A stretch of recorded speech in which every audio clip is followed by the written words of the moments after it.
Ay, makalimutan. Ano pa kaya ako? Sa dalawapan. Ano mo ito kwartan? May iputan. Kung naulit ako. Kung tayo.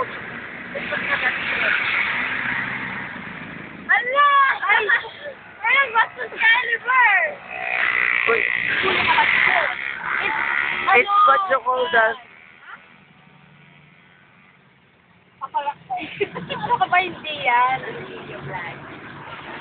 Ito ang araw-araw na buhay ng mga taga-Tinslok. By the way, and you need to hi to our dog, Saint.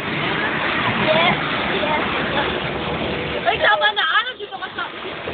Yan? Yung place na yan? Lang yan!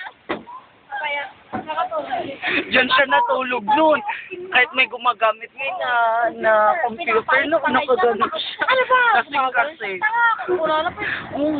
Nakakain. Pilit na pilit din umuwi. Pang-araw kasi kung paano po. Tapos nakarating kami sa palengke, ako naka-short. Oo, ba yun? Ano ko ba? Ayan lang mo, tapos tumakbo pa siya. Punta pa kaming plaza, grabe. Alam, Parang, dami pang nakatilis sa kanya.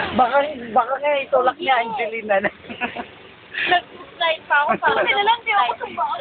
Doon sumama ka para ito, magagalit ka talaga sa kanya. Oo, bakit yun eh? Kasamsin ka. Tapos pa siya ng pang nakakasama. Oo, tapos kung ano yung ginagawa niya madulak. Inayagan niya ba? Oo.